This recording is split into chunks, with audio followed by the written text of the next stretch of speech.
He was handpicked by Bhagwan to be a part of the Bhajagovindam drama performed at Shanmuganatha Hall in Mumbai in 1987. Apart from his MBA, Brother Amar is also a lawyer by profession since 1990 and is currently working as the additional Advocate General in the state of Haryana at the High Court of Punjab and Haryana at Chandigarh.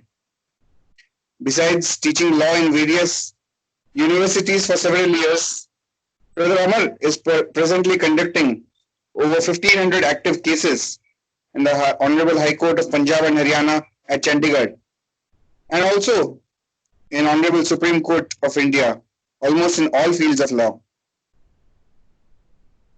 But his true introduction is the social work which he is doing, inspired by Bhagwan. Brother Amar is managing and running a multi-dimensional free rural project comprising a model school up to 10th standard, providing free education to nearly 475 poor downtrodden children, a hospital and a vocational training center.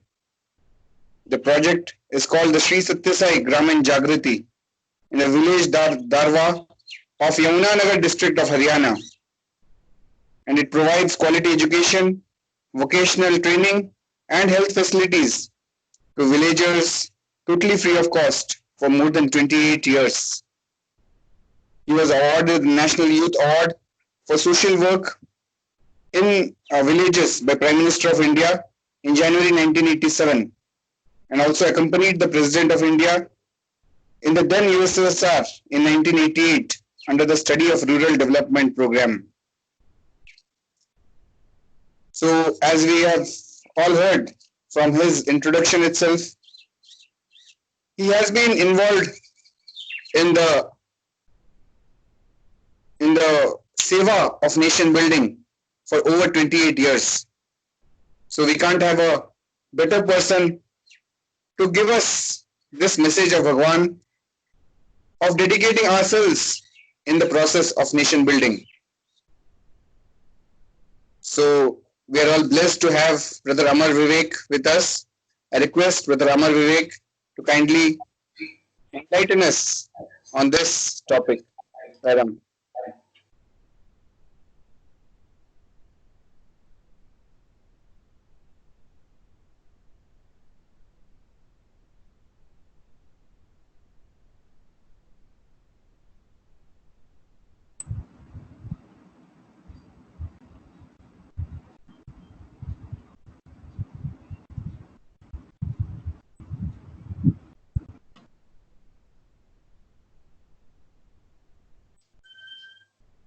Sairam.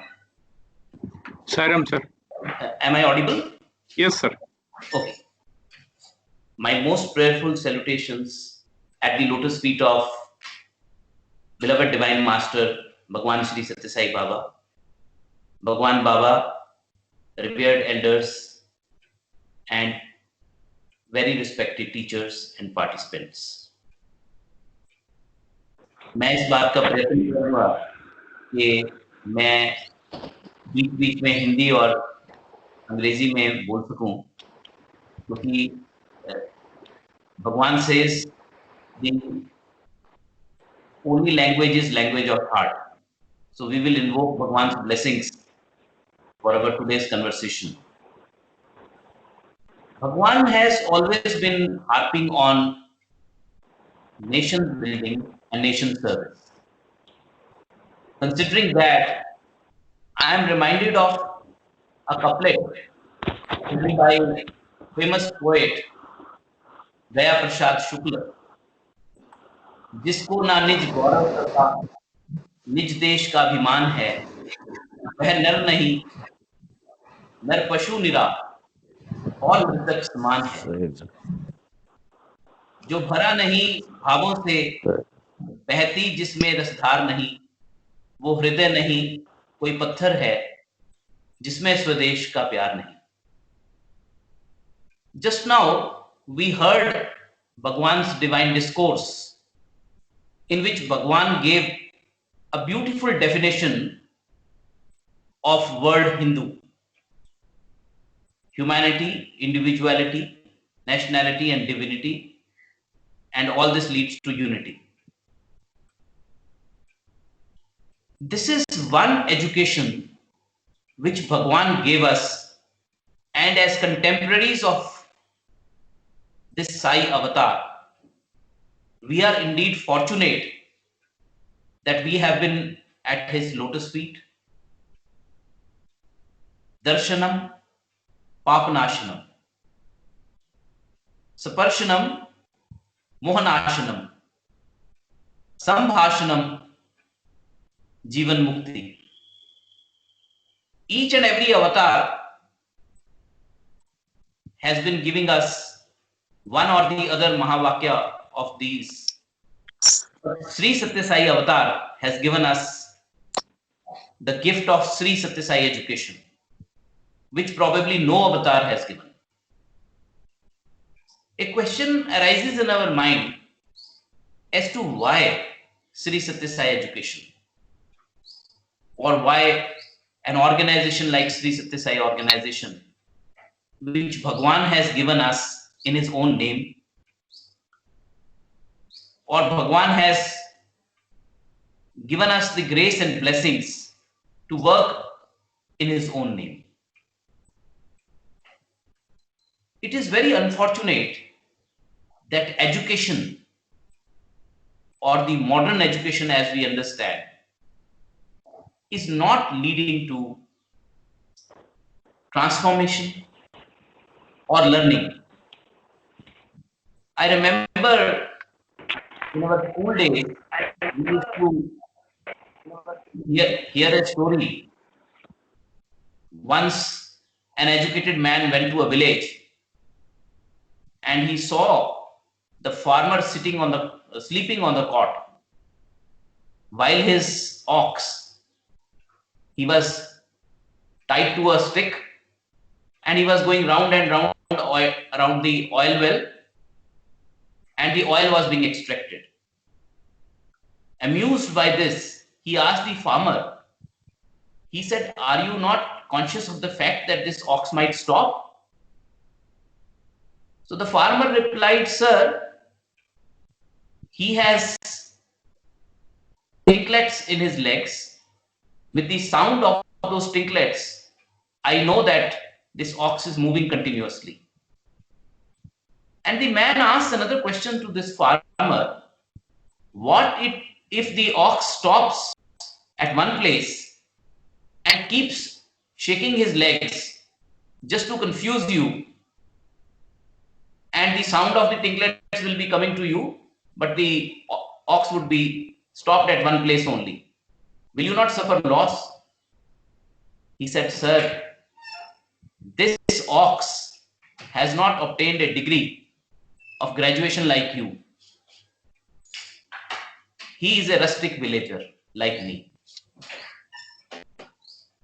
We all know that by obtaining degrees today, where are we heading? Lot of ailments in the society, be it unemployment, be it adulteration, be it corruption. These are the direct result or byproduct of our modern education. Well, it is quite well conceived that today we have best of research facilities, scientific exploration, inventions, but where are we heading? अगर संस्कार नहीं आया तो शिक्षा जो है उस परिणाम को नहीं दे पा रही जिसके लिए शिक्षा का उत्थान हुआ. Therefore, spiritual education, which is today known as Sri Satya Sai Educare, is the one which is the solution for all those gaps which exist in the modern education system.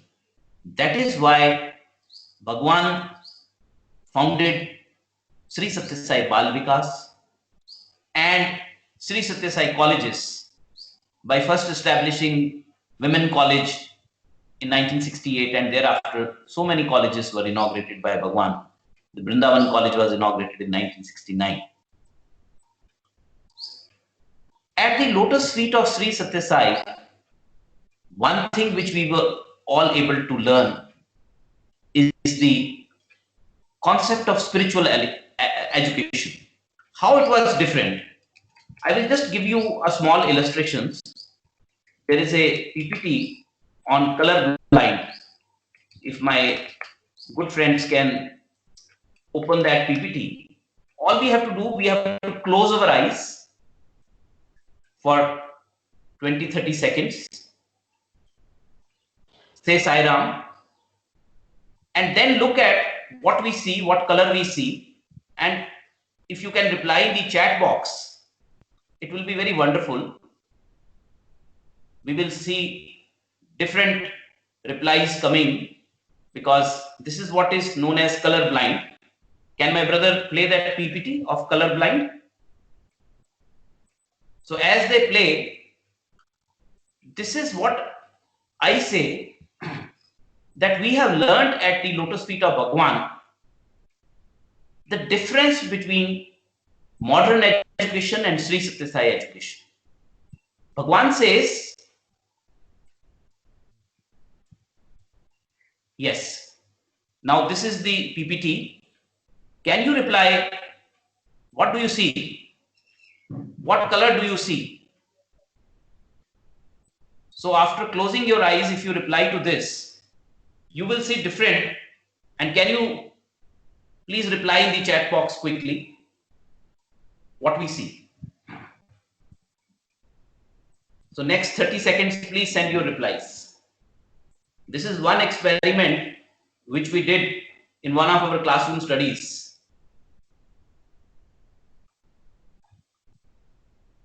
Ten more seconds.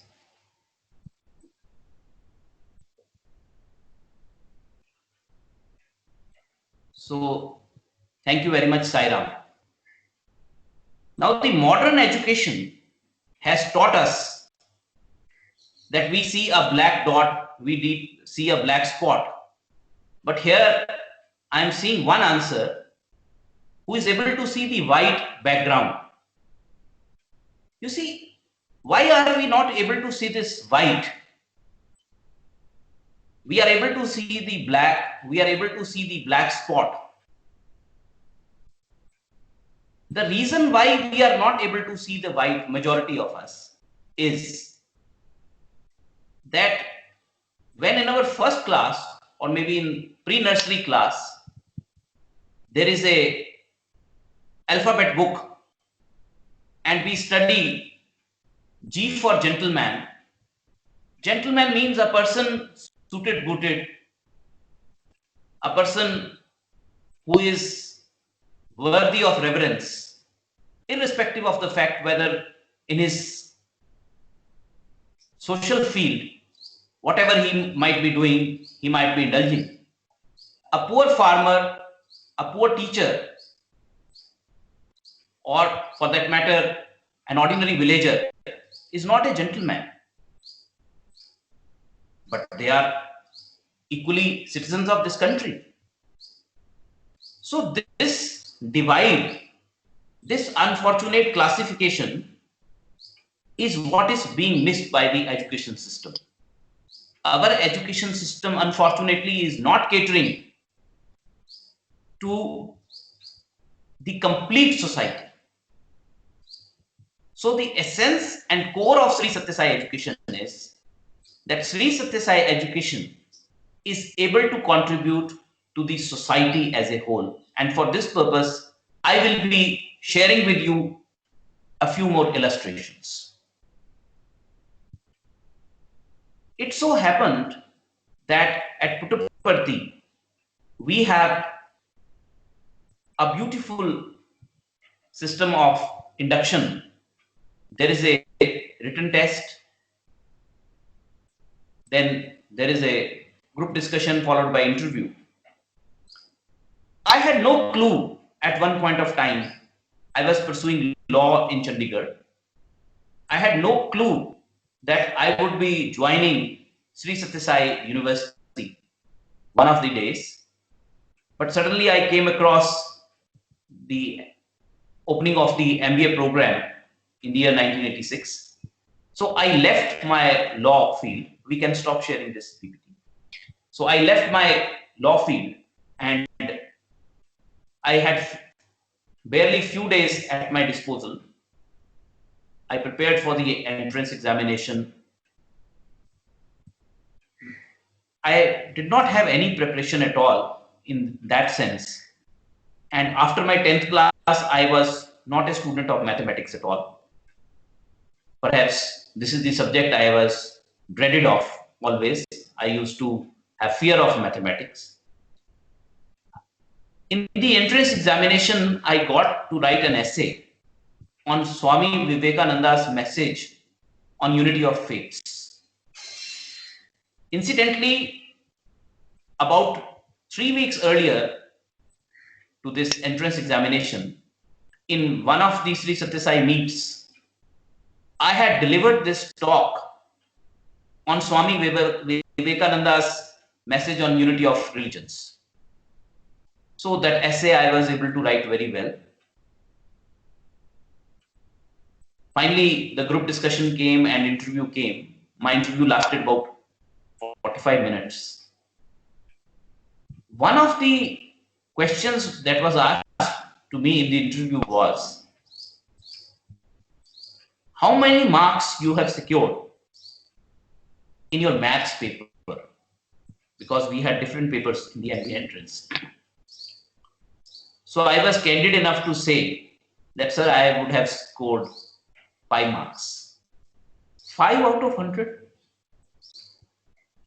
So the Vice Chancellor asked me, son, suppose you are selected for the MBA course, how would you compete? Because mathematics, statistics, quantitative aptitude, these are all going to be your papers.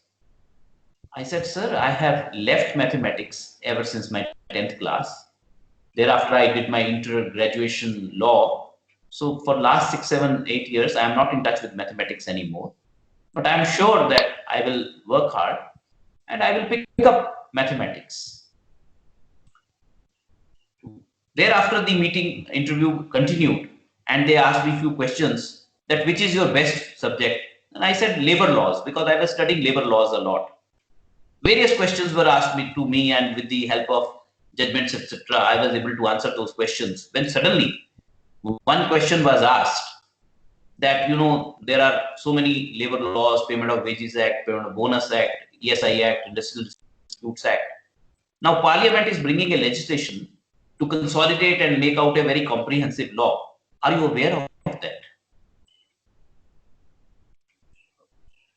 I thought for a while and I said, sir, sorry, I am not aware of any such statute, any such bill being introduced. The interviewer was the registrar, the then registrar, Sri K. Chakravarti. He said, it's all right if you don't know the answer. Have you heard of it? I said, no, sir, I have not heard of it. And after asking me various other questions, the interview was over. Finally, with Bhagwan's grace, I was selected. One day I saw registrar sir walking on the road leading to our hostel. I caught up with him, paid my respects to him, and said, Sai Ram, sir, in interview you had asked me this question about this law, consolidating comprehensive labor law. I have not come across any such law. Can you please guide me? He smiled at me and said, Amar, I do not know anything about labor laws. You were answering one after the other in the interview. I just wanted to test you that whether you are truthful or not. Since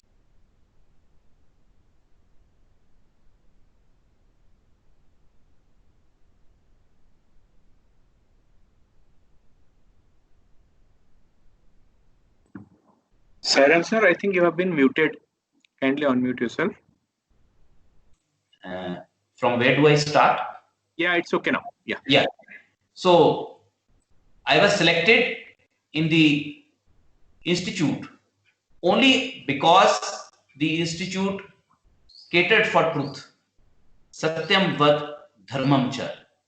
So these are the pillars of Sri Satya Sai education. Sri Satya Sai education does not prescribe any japa, mantra, dhyana. It prescribes transformation. We have to be better and still better individual every day. That is the strength of Sri Satya Sai education. That is the essence of Sri Satya Sai education. Tomorrow, if somebody asks that does education have an end? Yes, at the lotus feet of Sri Satya Sai, we have learned end of education is character. But this character is a very loose term.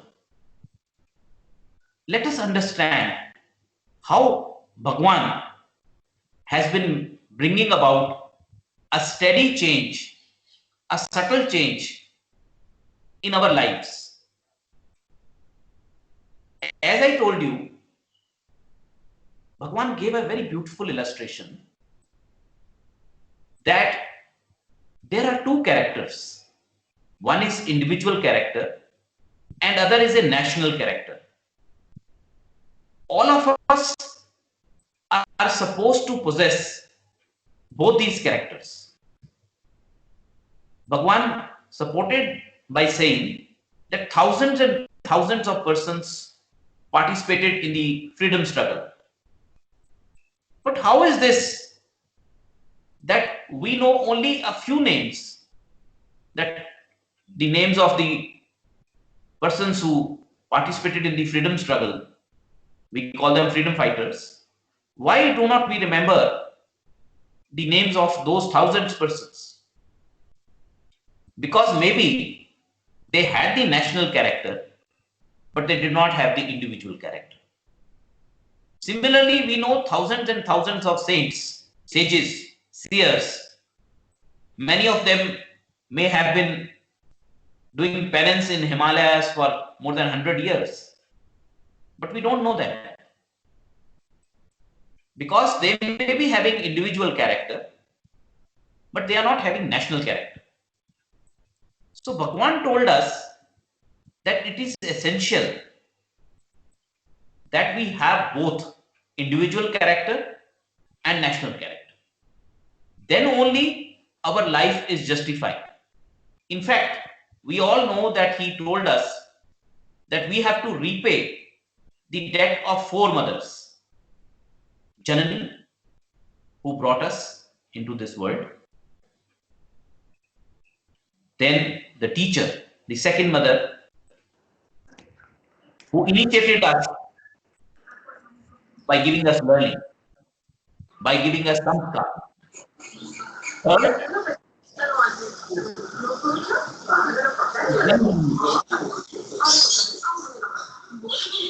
the motherland. And fourth, God. So four mothers whose debt we have to repay, which we will not be able to repay at least in one lifetime. So these are the four mothers. And every day, all our actions should be such that we are able to repay the debt of these four mothers. So this is how Bhagwan has been telling us, imbibing in us the very fine principles of Sri Satya Sai education. For this purpose, Bhagwan used some very good examples. Some of them were sweet, some of them were harsh. It so happened that when MBA program was started, it was delayed quite a bit, and the Vice Chancellor personally used to come to our classrooms some of the times. But the most lovely aspect was that Bhagwan himself would walk down to our classrooms. So our classes would start at 7:30 in the morning, and they will continue till 9:30 in the evening. We had lunch break and darshan in the meanwhile during the interregnum. In the morning, we were assigned the task of serving the breakfast to 650 boys in the hostel. So all other activities were virtually exempt for the MBA boys. One day when we got up, we found that there was no water in the hostel. So 14 of us who had the breakfast duty that day, we lined up the boys and then we went to the hilltop to fetch the water in buckets. As a result of which the breakfast serving was delayed that day. So we asked the other 14 boys that you quickly have the breakfast and rush to the class. So 14 of them were able to reach in time, and remaining 14 of us, we were delayed by about 15 minutes. So we reached the class at 7:45 a.m. And as we were entering the class, taking off our slippers, the dean, whose class was on, he rushed and closed the door. He shut the door on us and told us that we are not allowed to enter the class as we are late by 15 minutes. And soon thereafter, we were served show cause notices as to why we should not be marked absent for 7 days for reaching late in the class by 15 minutes. Now, I was not prepared for this. Suddenly, the lawyer in me woke up from nowhere, and by evening, I was so agitated that I decided to quit. I decided to exit from the MBA program. I had packed my bags, and this incident happened just within about 1 month of my joining Sri Sathya Sai Institute in the year 1986. Seeing my bags packed, one of my seniors who had been in Puttaparthi for last many years, he took me to the top floor of the hostel and asked me this question. He said, "Brother, why have you joined this MBA program? Have you joined this MBA program to obtain a degree which you could obtain anywhere in the world? Maybe in the other institutes at Chandigarh? Why you came all the way?" And then he told me, he said, "Brother, you have to remember one thing. You joined here for Sri Sathya Sai and not for anything else. If you remember this, then you will be able to build a lifelong bond with our Bhagwan. But if you are not able to do this, then obtaining the degree is of no consequence at all. You are not going to gain anything, and your effort in joining this place will be a mere waste. And there will always be such tests for you which will put you to a very strict test all the time. So you will be confronted with all this. But if you have developed a relation with Bhagwan, then the purpose for joining this institute will be justified." Now this applies to all of us. Having been contemporaries, we are so lucky that in our lifetime, we have been able to come to Avatar, Sri Sathya Sai Avatar. We have been able to see him. We have been able to be part of his education system. And that fortune, which is not available even in thousands of births, that is the fortune which is the hallmark of our this birth. So naturally, I gave up the idea that day of going back, and it is then that Bhagwan showered His grace one after the other upon me. It so happened that first interaction with Bhagwan physically took place on 18th September 1986. That day, Bhagwan came and asked me, "What is your name?" And when I replied, "Amar Vivek," Bhagwan asked me lovingly, "Hamara Vivek?" And that became my identity. Bhagwan said, "If you are pure, you are Hamara Vivek. But if you are not pure, then I hammer Vivek." So this interplay of words, which Bhagwan has been showering upon us in the form of His grace, has been so significant.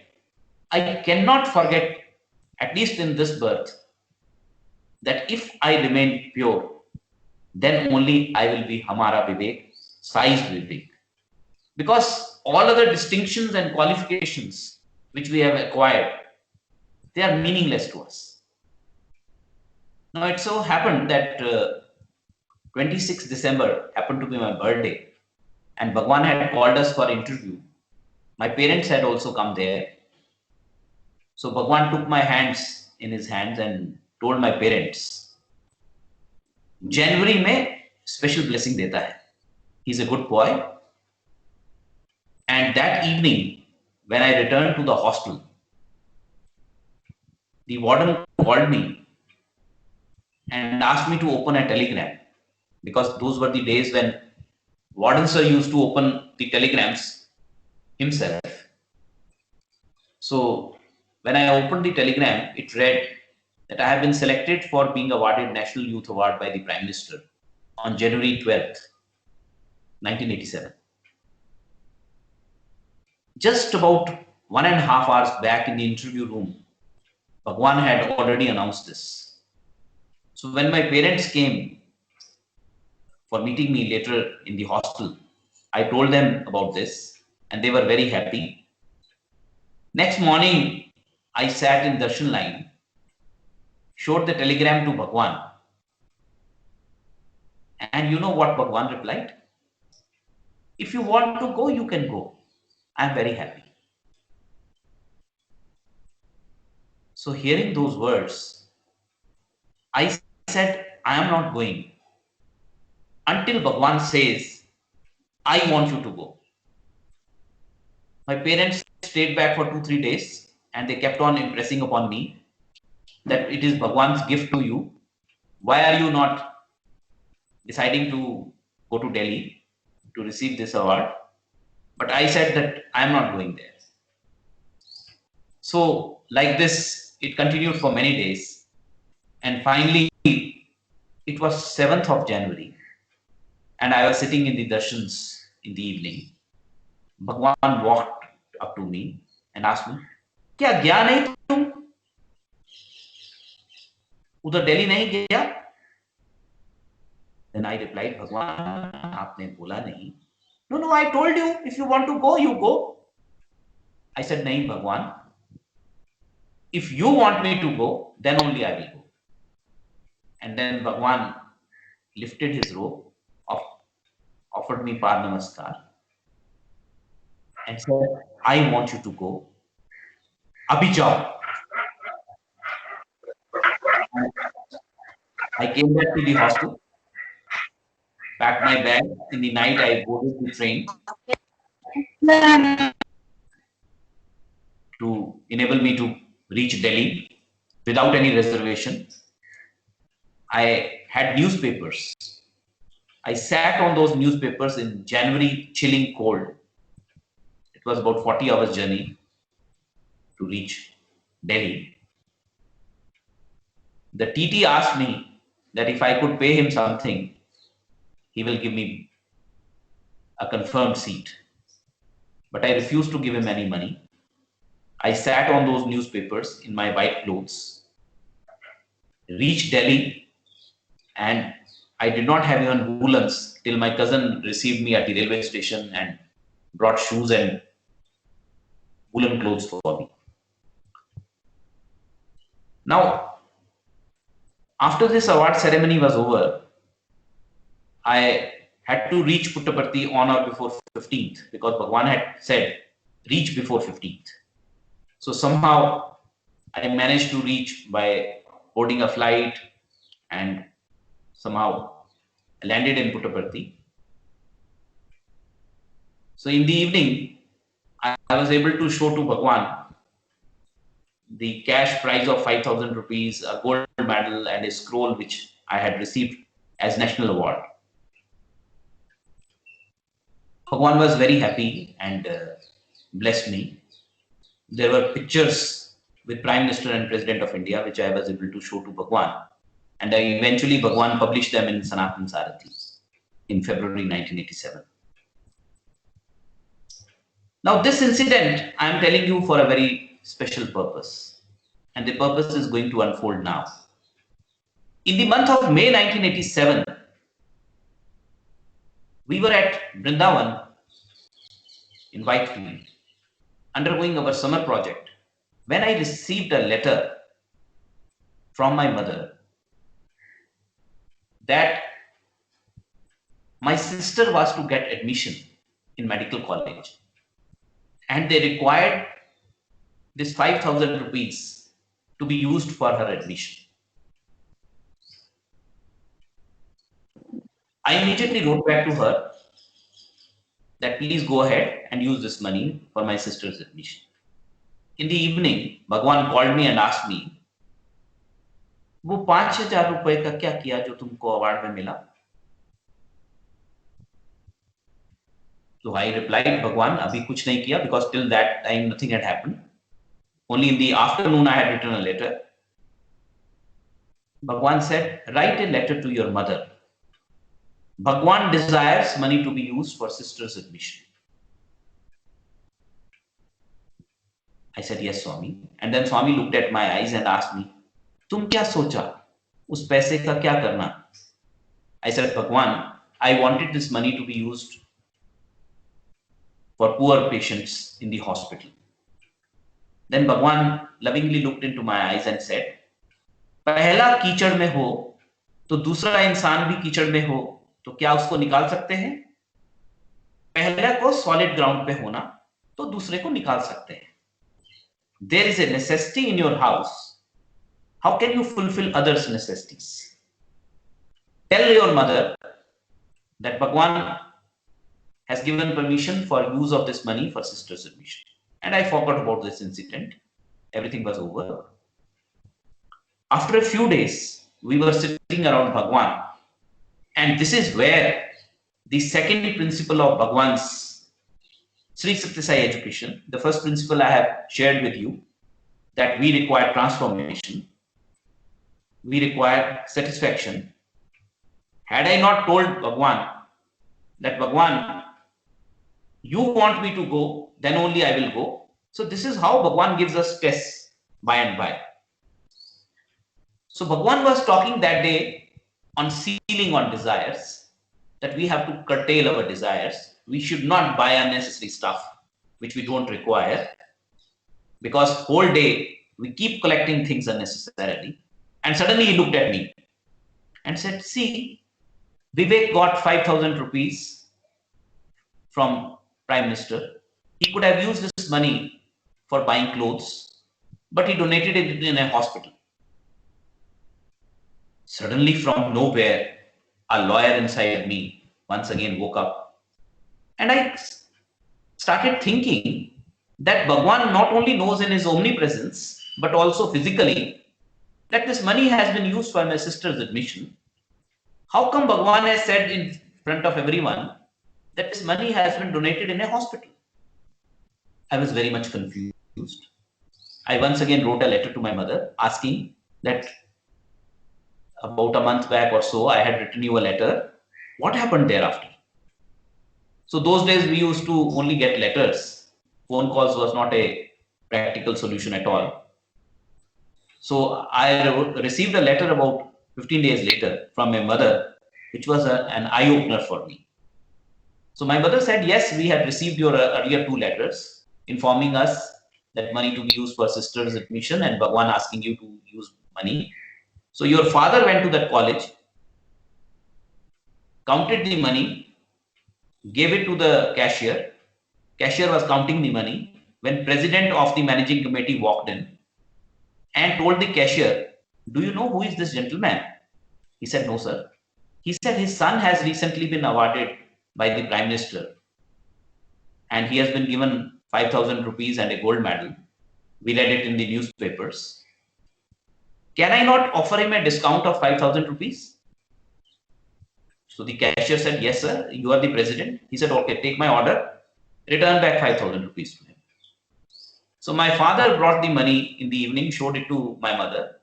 And my mother said that in my letter I had written with Bhagwan's conversation that I wanted the money to be donated for poor patients. And accordingly, next day we went and donated the money for poor patients fund.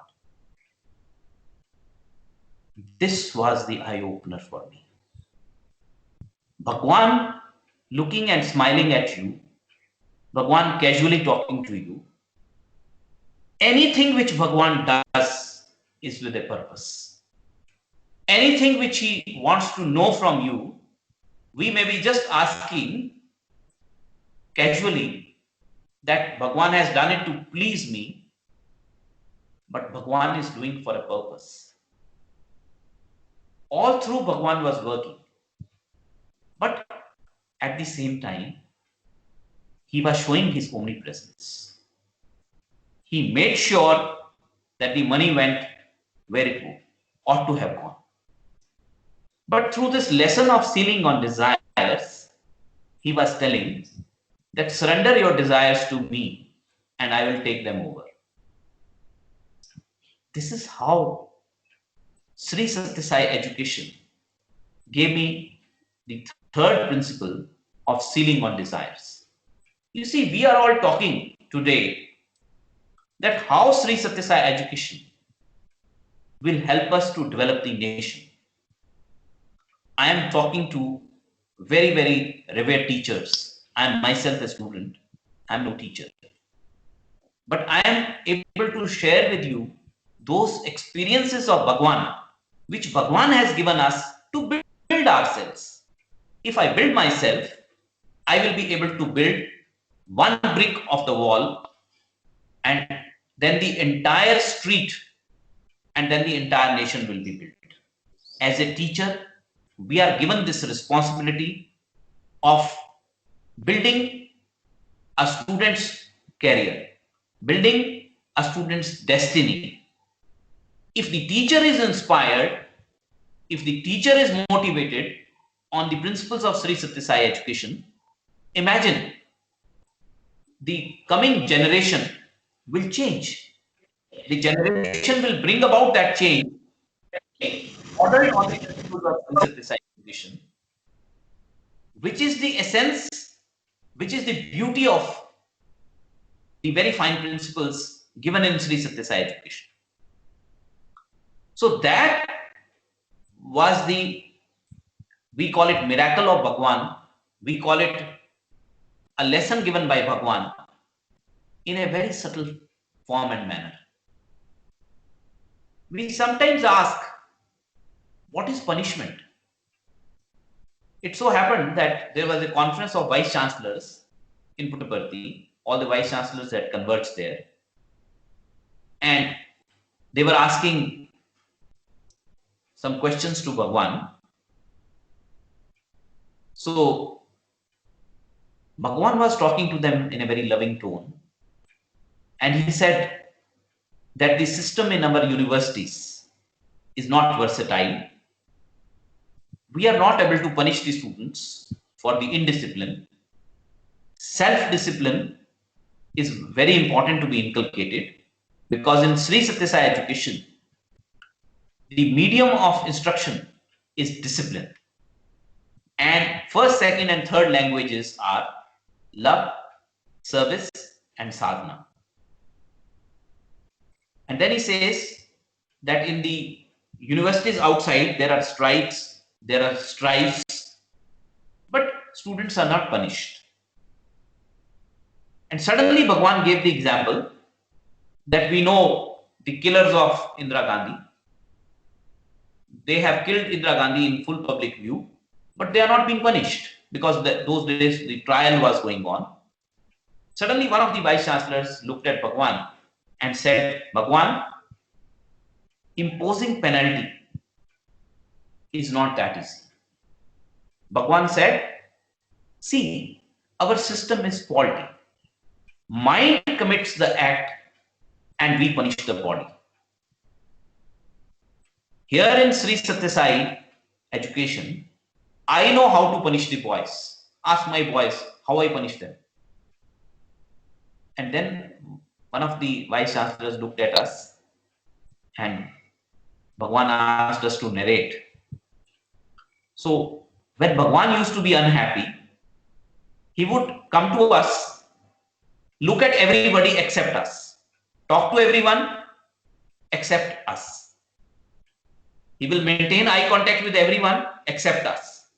And that punishment which Bhagwan would inflict on us, it would be so deadly that for days together we would be questioning ourselves as to what has happened. And this punishment phase once came to me in the year 1987, when Bhagwan stopped talking to us, stopped looking at us, and we were all wondering what has happened. Though later on we came to know that we had not scored that well in the examination. And that is why Bhagwan was very, very unhappy with us. Because Bhagwan wants us to be masterpieces. And therefore, he does not want to compromise in any field in which we perform. We must excel. So that was the message all along Bhagwan giving us. So it so happened that we were very upset. Some elderly gentleman told me that I should read Sai Satcharitra, Shirdi Baba's life story, in 1 week's time, and then whatever I will pray, Bhagwan will answer. So within 7 days' time, today also happens to be a Thursday, so within 7 days' time, I started reading Sai Satcharitra, and then the Thursday came, on which day I was to do the final Parayanam of the book. In the morning, I finished reading all the chapters, went to my college. I was thinking that if I would be at any other place, I would have distributed sweets for prasadam. But here in Puttaparthi, we cannot bring anything from outside. How will I distribute prasadam?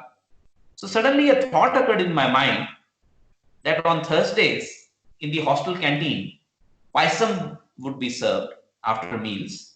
So I would rush to the canteen, catch hold of this paisam tub and start distributing paisam, and that is how I will be able to distribute the prasad.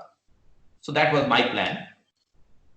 I rushed to the dining hall just before the lunch bell rang. It's 8 hours. And the teacher of the session was standing there.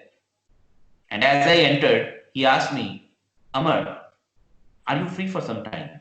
Can I give you some task? Now the mind went elsewhere and the heart went elsewhere, but I answered, yes, sir. Tell me, I will do anything.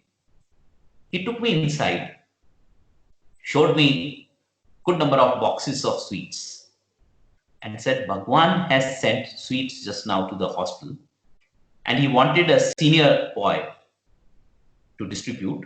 So you have come here, kindly distribute these sweets. So that sweet incident remains sweet forever in my memory, because when we have our smallest wish, it is Bhagwan who will fulfill it. But when we have wish to attain Bhagwan, that is the most sweet and cherished wish. Bhagwan has been telling us that in this world, we are bound to be distracted. We are bound to go astray. Therefore, what should we do? We should focus towards Bhagwan.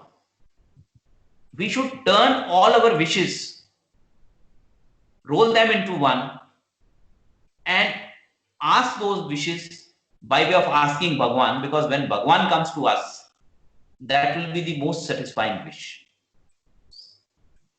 This is how the slow and subtle change, transformation Bhagwan has been bringing in us. I told you earlier that those were the days when Bhagwan would walk inside our classrooms. So on one such occasion, Bhagwan came inside our classroom sometime in the year 1986. And that day, we were to study ZBB, zero-based budgeting, a financial management concept. Bhagwan came and we all prayed to Bhagwan, Bhagwan, please teach us. Bhagwan said, today I will be teaching you ZBB.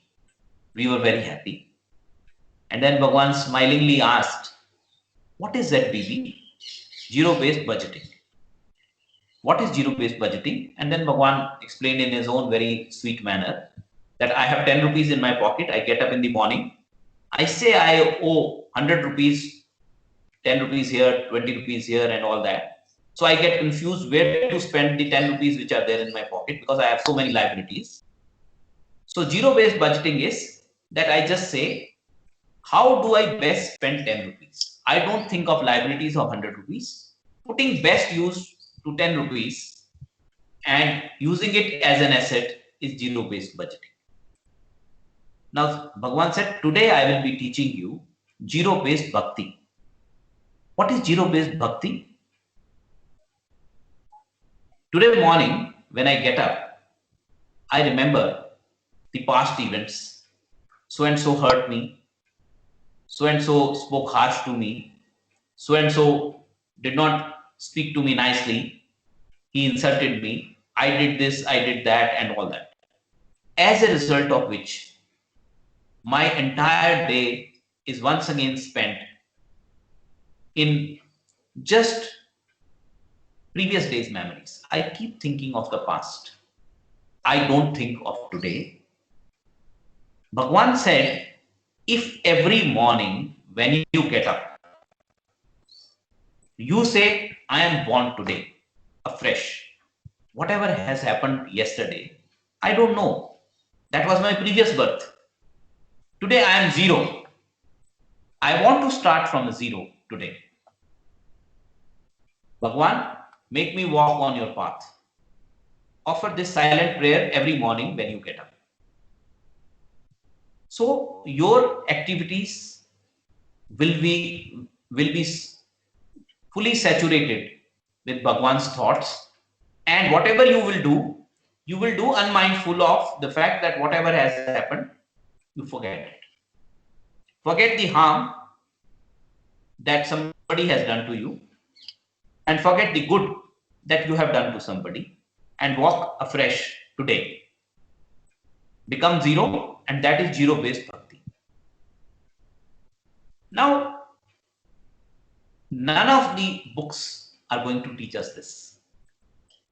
None of the researches are going to give us these beautiful principles of Sri Satya Sai education.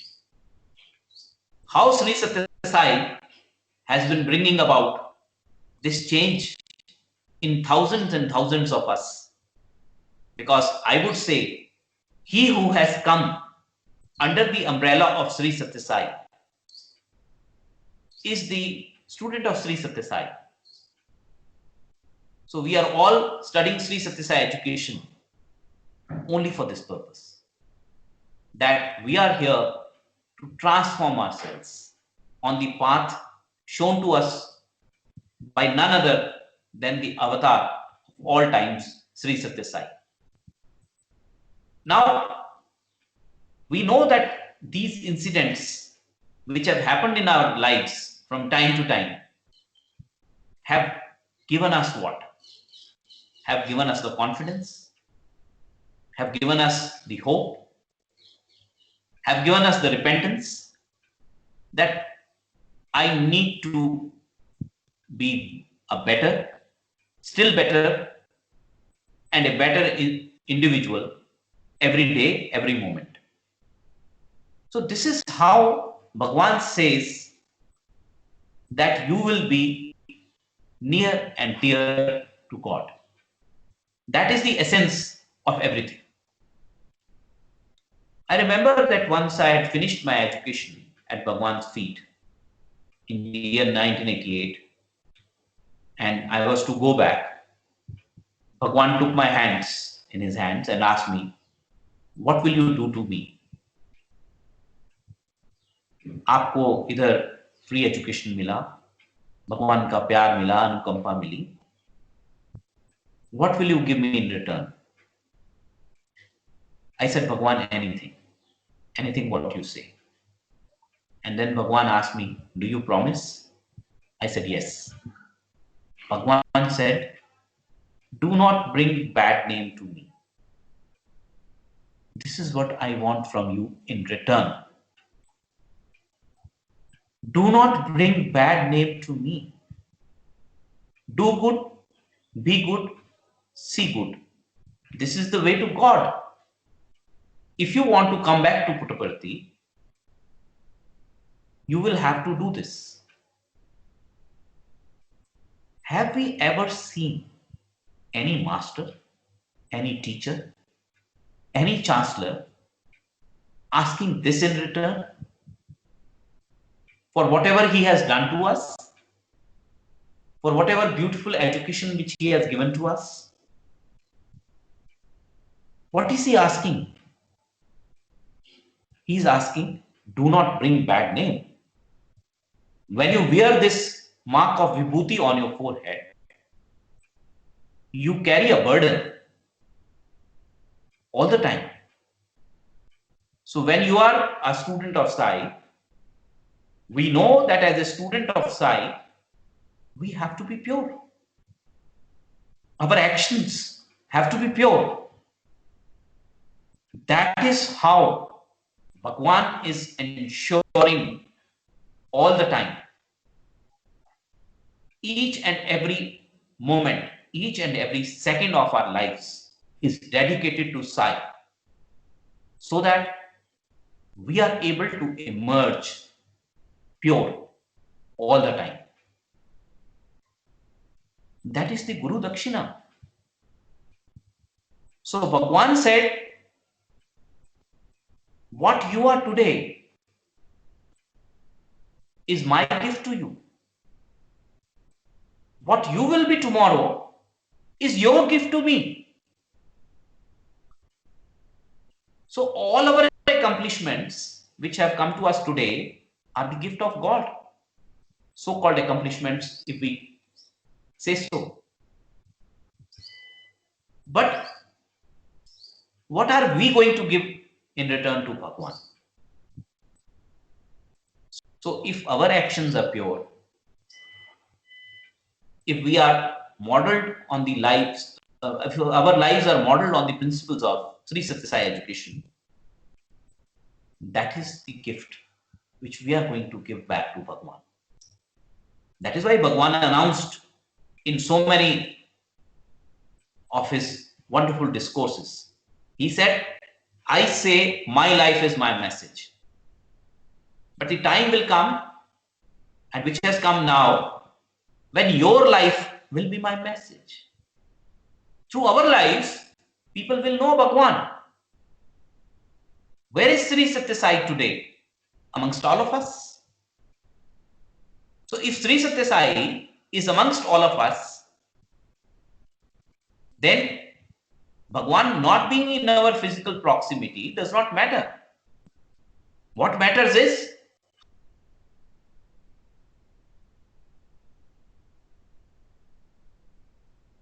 there is a micro. Am I audible? How Yes, we sir. are leading, how we are leading our lives. That is, if we reflect, if we practice those principles of Sri Satya Sai education, then only our lives are justified. And that is the message we will be giving to ourselves by living up to the ideals of Sri Satya Sai education. So this is the duty which we have, this is the goal which we have. That is how this nation will be built. That we start practicing those very beautiful principles which Bhagwan has given us. In older times, when rishis would perform penance, maybe for years together, they will be underwater, or they will be only breathing once a day for so many years together. Bhagwan does not want all those rigorous penance to be done by us. He does these things in a very subtle manner. So that is why he has given us what? He has given us the confidence that he's there with us all the time. I remember after doing my MBA, I went for an interview. Now, this interview was in a corporate sector. They listened to me, and after they had interacted with me, they said, "Sir, sorry, you have imbibed very good principles of Sri Sathya Sai education. But according to us, the definition of business is cheating. So if you can do cheating, then you can be a part of us. But we don't find you suitable. Maybe your training is meant for monasteries and forests." Suddenly, it came to me like a thunderbolt. I just silently prayed to Bhagwan and asked for the answer. And then I answered them. I said, "Sir, may I ask you one question? Suppose you are a tire manufacturer and you are to test your product. On which road will you test your product? A road which is smooth, or a road which is full of potholes?" So the interviewer answered me. He said, "Yes, we will test our product on a road which is full of potholes." I said, "Sir, then you have answered your question. We are all Bhagwan's tires. We will be tested in the world. We are not going to be rested in monasteries and forests. So our worth will be known only when we are tested in the testing times of corporate world." And that is the answer which got me the job initially at that time. Because we have been bestowed confidence by Bhagwan. When I was passing out, Bhagwan asked me, "What will you do?" I said, "Bhagwan, I would set up a hospital, school and a vocational school free of cost in a village." Then Bhagwan lovingly said, "That I will do for you. What you will do for me? Go set up your legal practice." I said, "Bhagwan, I don't want to join law." He asked me, "Why? What is the meaning of LLB?" And then Bhagwan answered, "LLB means live and love Baba. If you live on my ideals, you love me. If you don't live on my ideals, you don't love me. So being in legal practice, live on my ideals. That's what I want from you." Is such a message available anywhere in any of the books throughout the world? This is available in Sri Sathya Sai education, where Bhagwan, through interplay of his words, has given us Sai Veda. This Sai Veda has become our life's most subtle principle. Thereafter, I started working on Bhagwan's lines. It so happened that I was nominated to a course, 1-year course by Government of India, where I was able to tour 7 nations. Ultimately, I drew a project report. I went to Bhagwan. Bhagwan lovingly named it Sri Satya Sai Gramin Jagriti. I opened the first page, index page, and showed to Bhagwan that Bhagwan, we required 27 acres land for this project. Bhagwan patted me at my back and said, "You don't need land, you need my hand. My hand is always with you." That night, I boarded back the train. Some gentlemen were sitting in that very compartment, and they looked at me and asked me, "Sir, today evening in the darshan line, we were also there. You were showing some papers to Bhagwan. What was that about?" And then I was able to tell them that Bhagwan wants me to set up a project in a village, which will be a hospital, school, and vocational school. So for that, we need land. So those gentlemen told me that they were from Yamunanagar town in Haryana, and I should visit them, and they will show me some piece of land.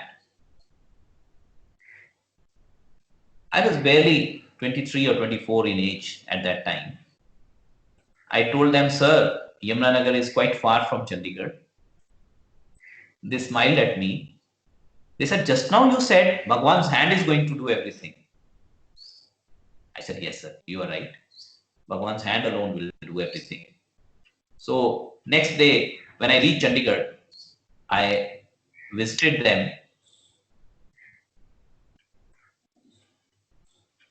and therefore I requested them to,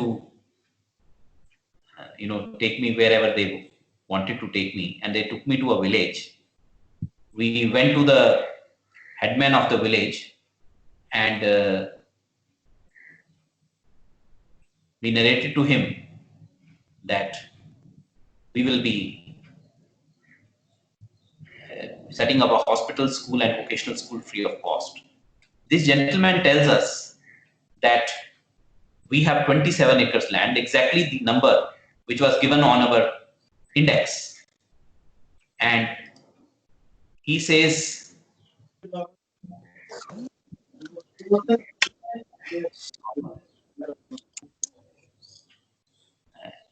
"Can I know the time in which I hope I am not exceeding the time?" No, sir, it's perfectly well. You can continue up to 8:45. All right, thank you, Saina. So he said that, "Sir, we are able to give you 27 acres land." And I told him, I said, "Sir, I will go to Bhagwan. I will ask his blessings, and then I'll come back to you." He said, "No, no, don't worry, sir. If you wait here." He convened the meeting of the panchayat and gifted us a resolution containing 27 acres of land. At that time, I read the name of the village. The village name was Dadwa. I asked him, I said, "Sir, what is the meaning of word Dadwa?" He said, "Sir, we had so many darad. Darad is in Hindi, snake hole. So it was a land of snake holes. That is why the name of this village has been given Dadwa." Now, I was, shaken. We all know the meaning of word Puttaparthi in Telugu means land of snake holes. So Bhagwan was already ahead of us. Now, with that resolution, I went to Puttaparthi. I was holding this resolution in my hands, and Bhagwan was walking to me. And I suddenly had a thought in my mind that I should have translated this resolution in English. And when Bhagwan came and had a look at it, he asked me to look at the date. So when I pointed out the date, 17 July, Bhagwan said this was Guru Purnima day that year. Do you know the significance of Guru Purnima? Guru Purnima means Guru takes a vow that so long as the wish of his disciple is not fulfilled, sun will not set on this. So don't worry, be happy, do this project, I am there with you. Now, in my innocence, I asked Bhagwan, I said, "Bhagwan, can we construct boundary wall around this land. He laughed at me and said, this project will not have boundaries. It will have love, seva, and sadhana. Don't worry, I will take care of it. Money is my responsibility, morality is yours. Now, this is the message Bhagwan has given us. But the way it is practically given to us, the way it is explained to us, is the essence of everything. Because we keep reading Bhagwan's messages every day. But how do we put them in practice? That confidence with which we put them in practice is what is Sri Satya Sai education about. So this is what we are learning in a slow and steady manner, that we have to put in practice what Bhagwan has told us. I remember that while conducting a case, a lady who had lost her husband and son a few weeks earlier in a very tragic road accident, she came to me. She showed me certain blank signed sheets which were signed by her husband. And she wanted me to draw a will on those blank signed papers, because her mother-in-law and sister-in-law, they wanted a share in the property. Now, she had a daughter who was yet to be married. She was in complete, tatters, and she did not know how to go about it.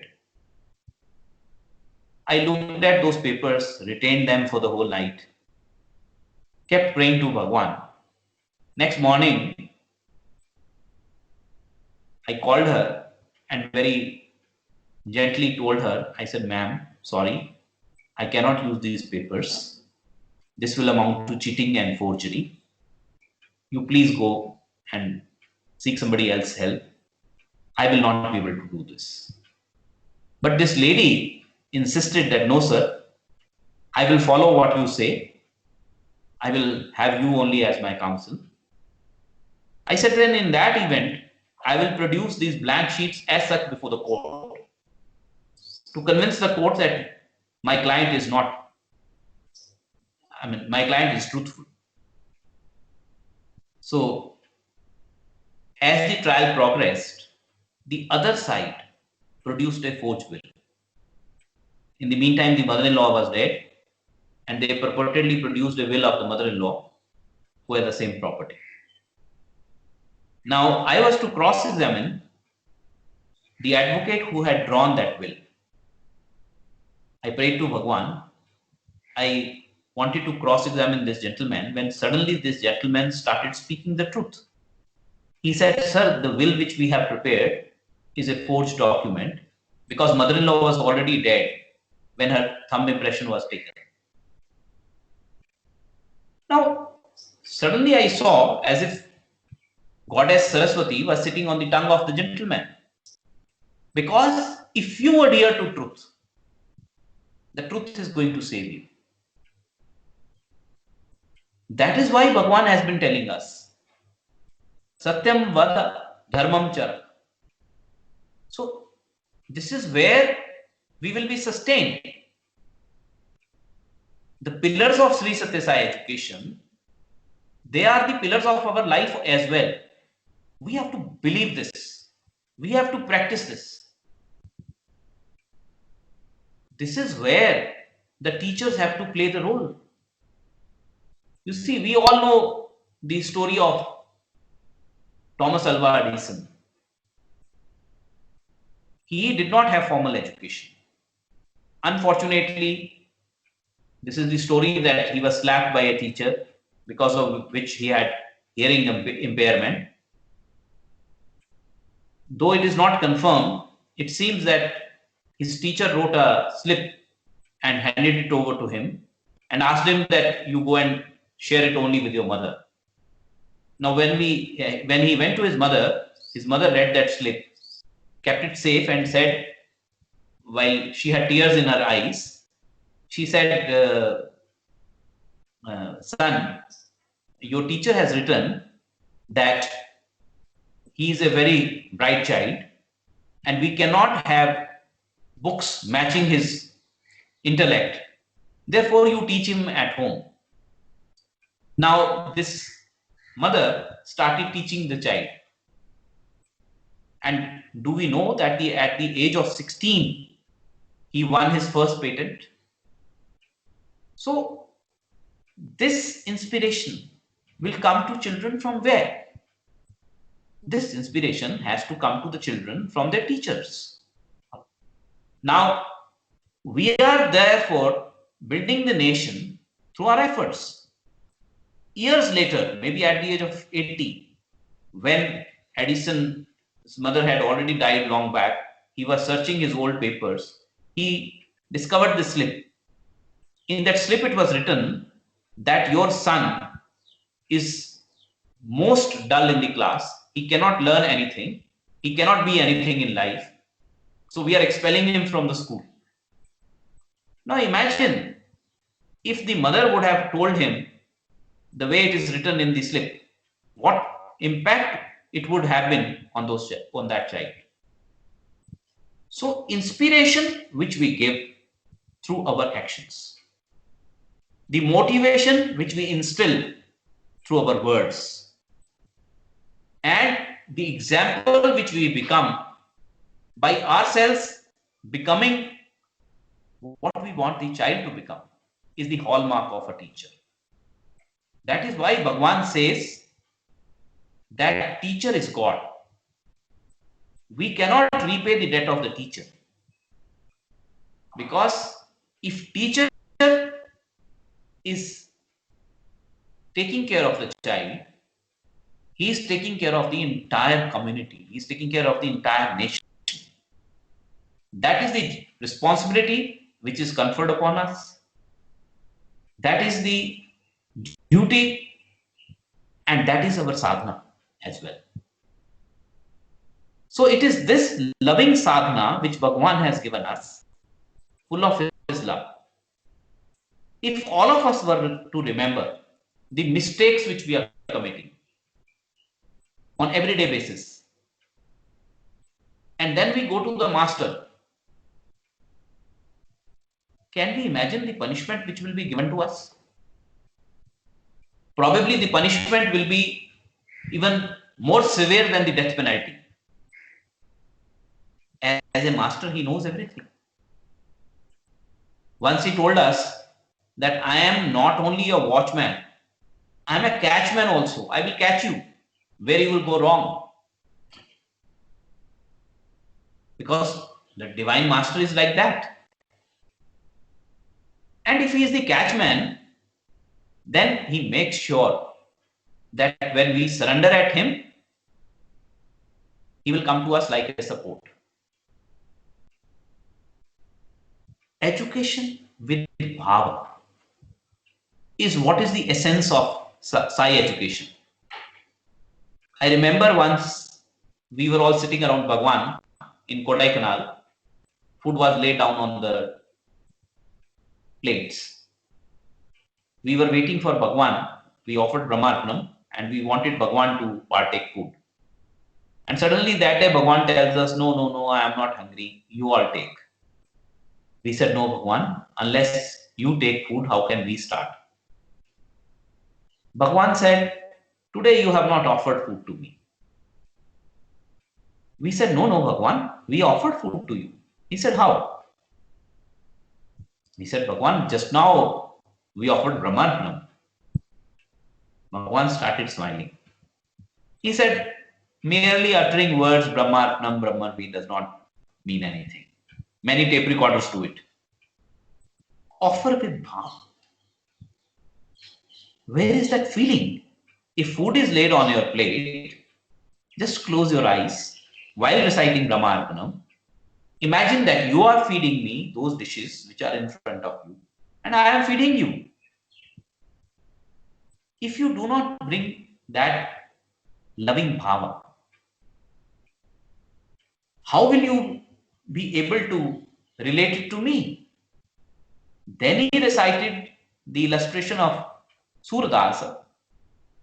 who, despite being blind, was able to sing a song composed by him on Krishna, and was even able to give the color of his clothes which he was wearing that day, because he used to become one with God.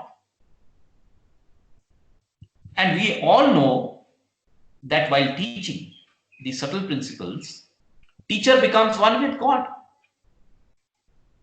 So if that is the level of our stature, then can there be lack of any motivation in us? Every day Bhagavan used to tell us, every day, that we sing bhajans. Let's say we sing bhajan, Danav Bhanjan Ram Sai, Shyamal Komal Ram. Now, while singing this bhajan, what feelings we have? What thoughts we have? Do we have the thoughts that, there was a demon king, Ravana, and he was killed by the god Rama? Bhagavan said, no.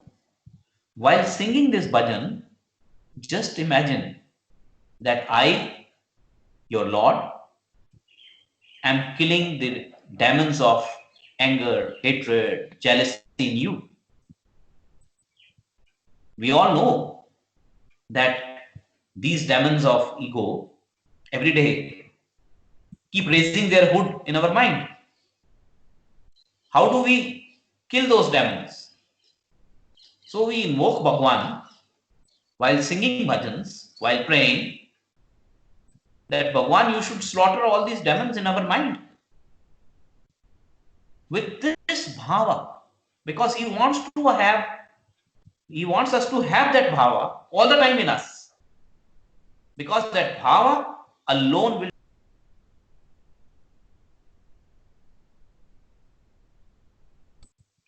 And when bhava turns into bhakti, that will be the bhakti which Sai wants us to imbibe. That is the value which Sai wants us to have all the time in us. So this is Sri Satya Sai education. This is Sri Satya Sai Educare. This is Sri Satya Sai education in human values. Nowhere in the world this education is being imparted. I still remember when 1977 I went into Bala Vikas. First day, my guru told me that I have to give up something. If I give up something, I will be closer to Sai. So that day I told her, I said, Madam, I am listening to radio songs. And I stopped listening to radio songs. You see, today, youth has distractions. We have Facebook. But do we have a face? Do we care for the face which we have to show every day in the society? Do we inquire into our lives? What's happening in our lives? We talk of WhatsApp. But we don't have that inquiry. What is happening to me? Am I becoming a better individual every day? Do I even question myself for 5 minutes, 10 minutes, 20 minutes? That what is happening in my life? Am I better than yesterday? This is what is given to me by Sai education. So if all of us start focusing on ourselves, all of us start focusing on how do we transform ourselves, make ourselves better individual, then alone we can be sure that this nation is full of those people who have the best of individual character and the best of national character. Selflessness, sacrifice. With this comes the confidence and the satisfaction.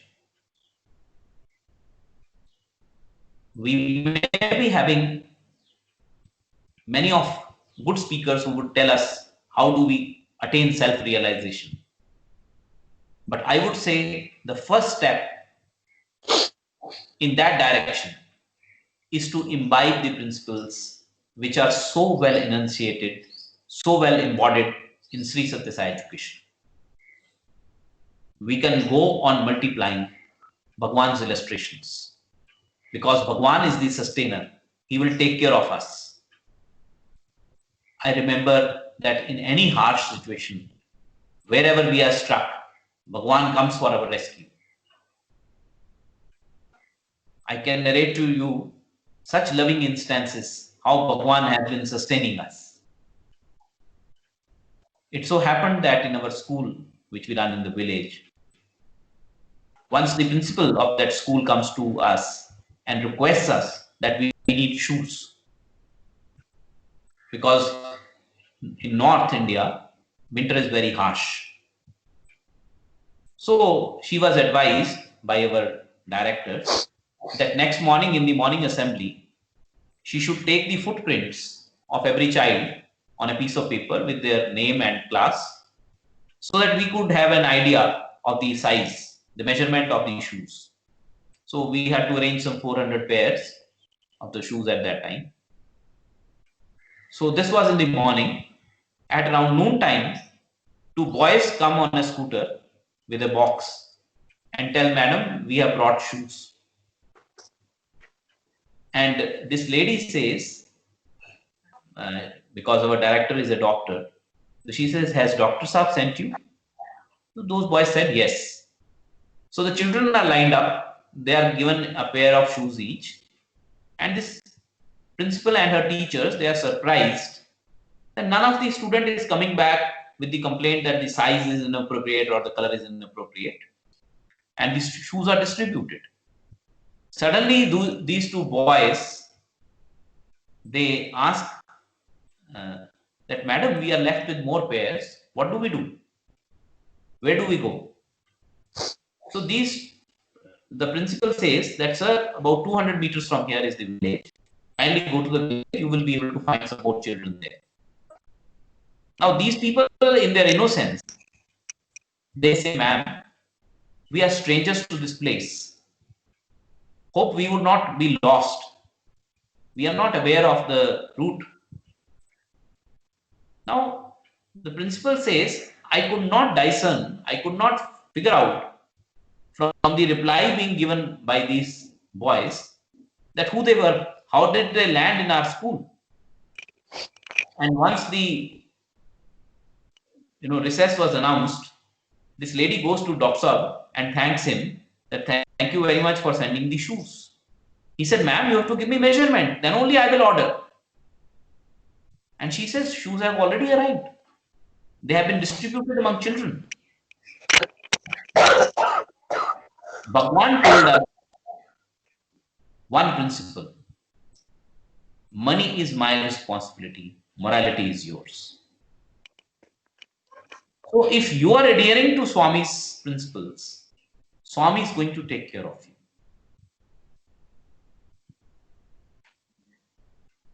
So for us today, the only goal, the only sadhana which we have to follow is we have to be near and dear to our Lord.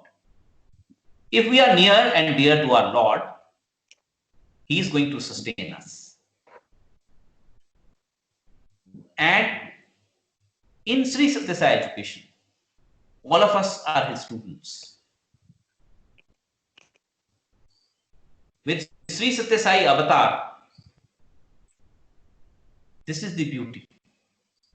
The descent of God, Sri Satya Sai, is for ascent of humanity. He came for our sake. Just to enliven us, just to uplift us, just to elevate us. It is for us that we not merely practice and live, but we breathe those very principles of Sri Satya Sai education every day in our lives. I am sure that when we are practicing those principles, no harm will come to us. Rather, we will feel confident enough that while practicing those principles, we are able to become near and dear to our God. our Lord Sai. I would like to just share with you the responsibility that a teacher has. Just there is a second PPT. This is a beautiful letter. Can we share that? This is a letter which was written by Abraham Lincoln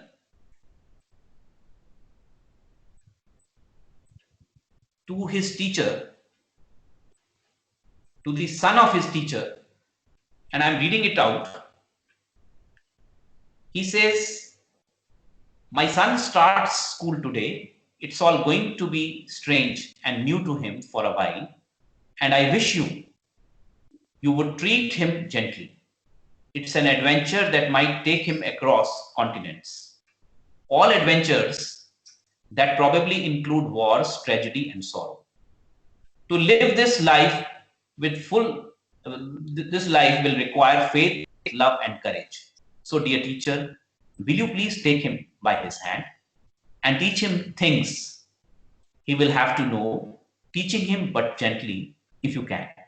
Teach him that for every enemy there is a friend. He will have to know that all men are not just, that all men are not true. But teach him also that for every scoundrel there is a hero, that for every crooked politician there is a dedicated leader. Teach him, if you can, that 10 cents earned is of far more value than $1 found.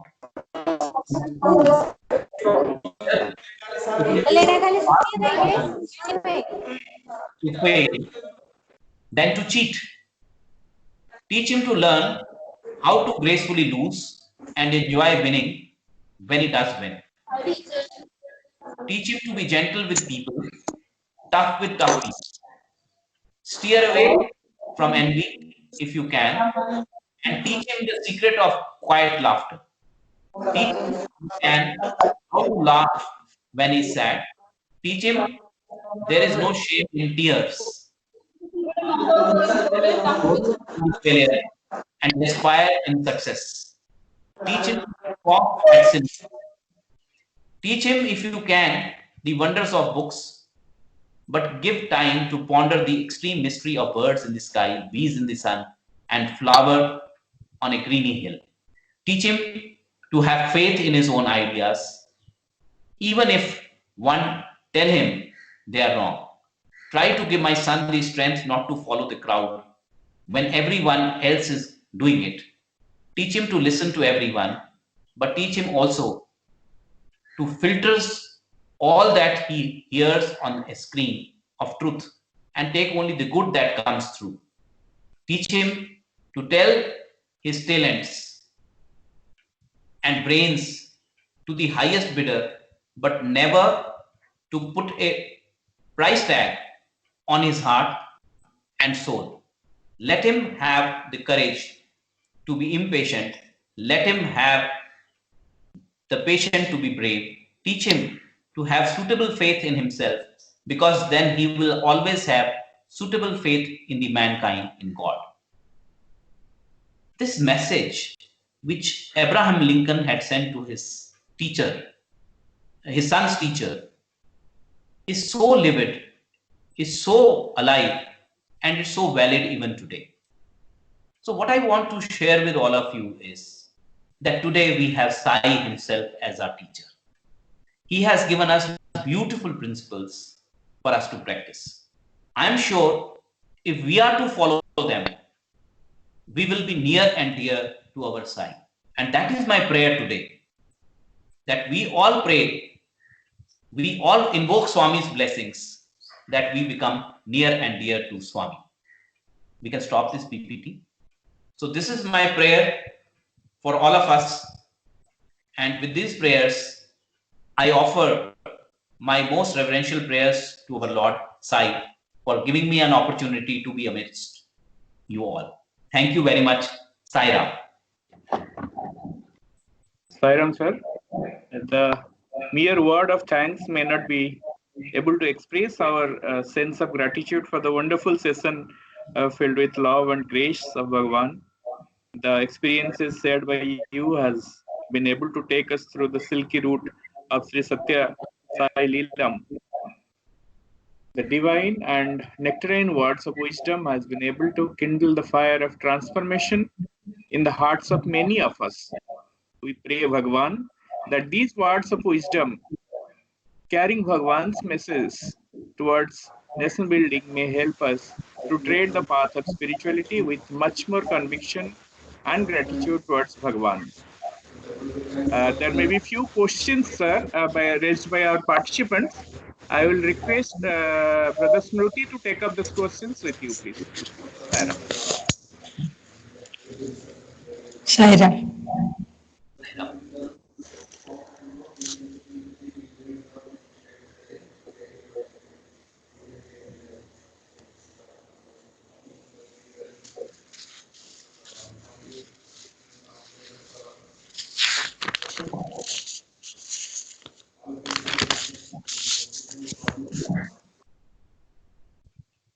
I can read one question from KG. We are blessed to be Swami's instruments to build the nation. Am I right, sir? Sairam. You see, the very purpose Swami called us at his lotus feet. We all must ask this question. I think this is necessary for us to do this exercise. Why we of all the persons came at the lotus feet? The fact that we have known Sai, Sri Satya Sai, as an avatar in this life, it is such a significant thing. Why amongst crores and crores of people, we alone were chosen to be at the lotus feet of Sai? Of course, there are far more devoted, dedicated people than us. There are far more important persons than us. Why alone we were chosen to be at his feet? Not because of our merit, but because Bhagwan called us at his feet. If Bhagwan has called us at his feet, then it is the master's decision which we must honor. If Bhagwan has given us love, if Bhagwan has given us his anukampa, if Bhagwan has given us the gift of being with him, then we must reciprocate that. Because Bhagwan has said always that to whom much is given, from him much will be demanded. Therefore, it is our duty that whatever has been imbibed to us, we must practice that. And I am sure whatever we do, wherever we do, because I cannot find a better example than my own brother, Sushant Lala. The way he started, I know, I have been seeing him from my student days, how he started with such a humble beginning. So many of us. So therefore, it is our duty that we live up to his ideals, and then alone we can say, as I had pointed out, that our lives are going to be his message. First, we become pure. First, we transform ourselves, and the day is not far when our lives will be Bhagwan's message. Sairam. So there is one more question also just recently received from Dr. Satyaswarup Patnaik. How do we connect with Swami and see him in all the students? You see, you are absolutely right that this is the core of Bhagwan's message, that we need to connect with him. We need to have bond with him. If we do not have the bond with Swami, then the entire purpose, entire effort of our coming at his feet will not be accomplished. And this bond is going to be permanent. You see, once Bhagwan told us, we were having a dustbin in Kodaikanal. We were all with Bhagwan. And on that dustbin, it was written, use me. On every dustbin, probably it is written, use me. Bhagwan asked us to read the dustbin and said, what is this message? So we all thought it is written, use me. Bhagwan said, you see me. You see me. If you see me anywhere and everywhere, then only you will reach me. And then Bhagwan explained it further. He said, I am standing outside the door of your heart. Have you opened the door to me? He says, every day there is a dustbin in your house, in your room. You go and clean it. You throw the trash. But there is a dustbin in your mind. We accumulate so many ill thoughts every day. Do we clean that dustbin anytime? Should we not clean that dustbin every day? So we are all moving dustbins. How do we clean that dustbin of what we are accumulating every day? Some ill feelings and all that. That's the example which Bhagwan gave us, zero-based bhakti. We clean it every day, we become zero. And Bhagwan is in front of our heart's door. We open the door to him. Allow him to walk. So if we allow him to walk inside our heart by cleaning our mind every day, by self-cleansing process, that is how the bond with Bhagwan will be created. And once the bond with Bhagwan is created, then alone we can be near and dear to him. Sai Ram. So, one more question that we have received now, that is, what should be one most important act of a teacher in education for nation building? You see, from Bhagwan, I have learned only one thing. Bhagwan says, my life is my message. We will have to transform ourselves. You see, once we are able to, or we are in a position to influence others as teachers, our first and primary responsibility is we transform ourselves. The very principle which Bhagwan has given us so lovingly, we need to practice them. I remember a short story which Bhagwan told us about a thief. You see, once a thief went to a temple.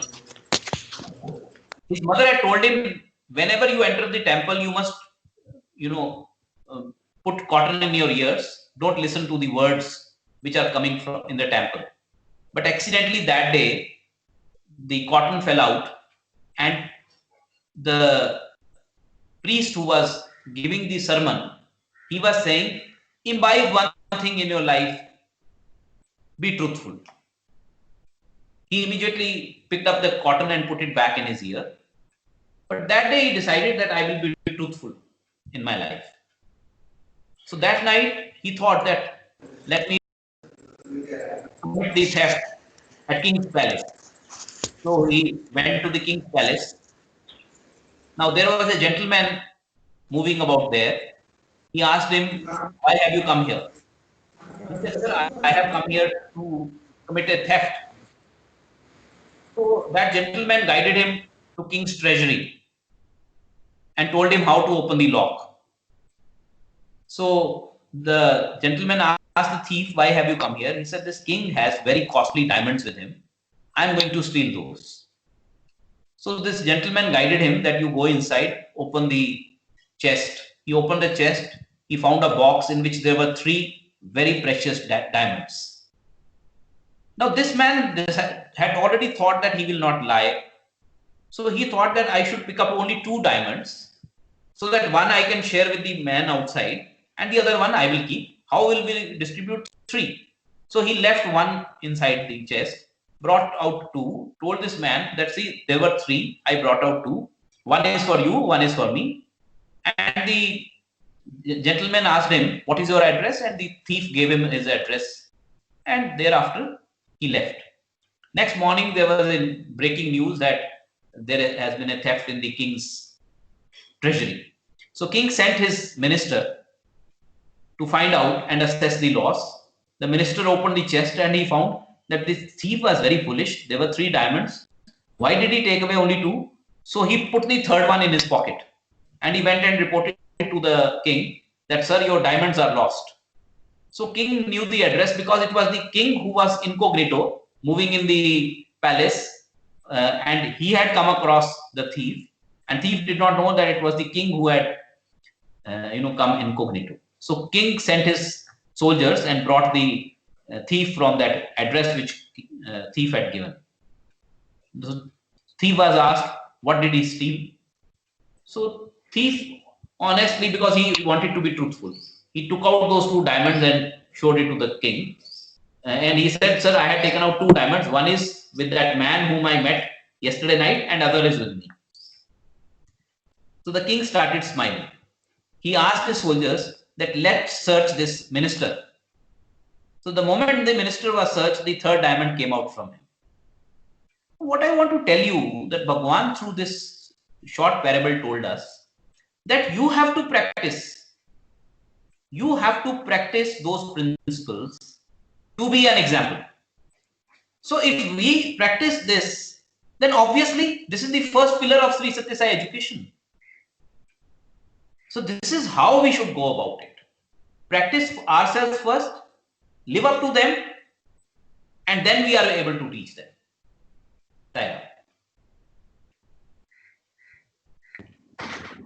Thanks a lot, sir.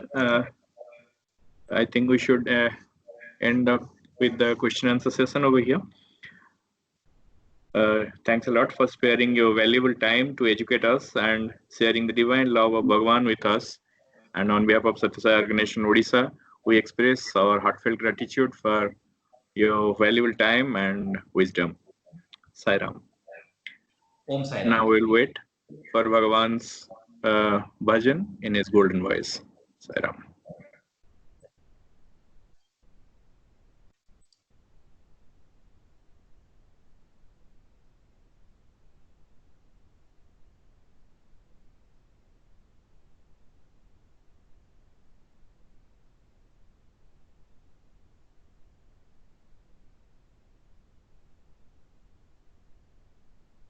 भय हरणा वंदित चरणा भव भय हरणा वंदित चरणा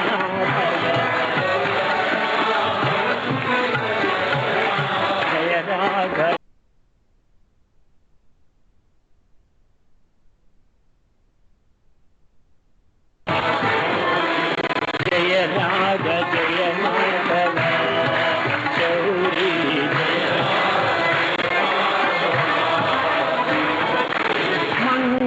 चरणा कलिमल दगना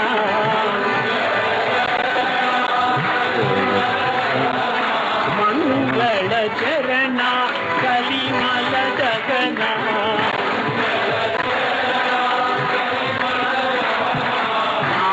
नारायण केशव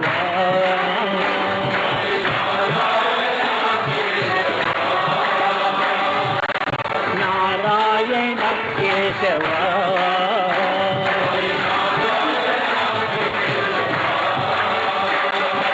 जय राधा जय माधव गौरी जय राधा जय माधव गौरी जय भय हरणा वंदित चरणा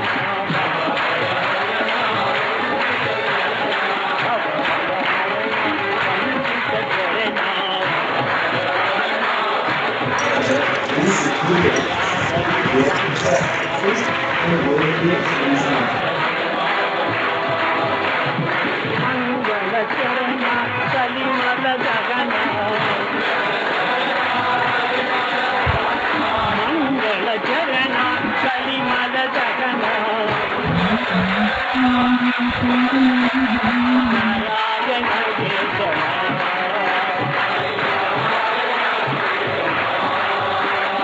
नारायण केशव Okay, sir.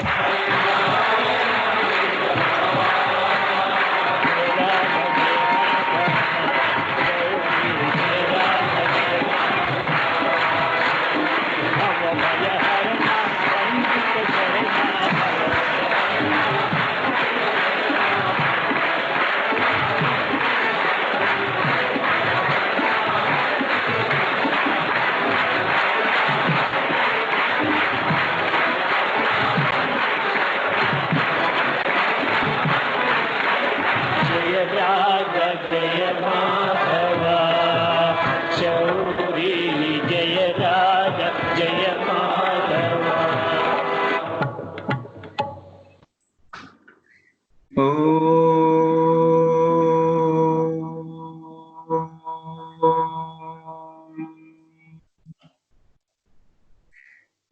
शांति शांति शांति।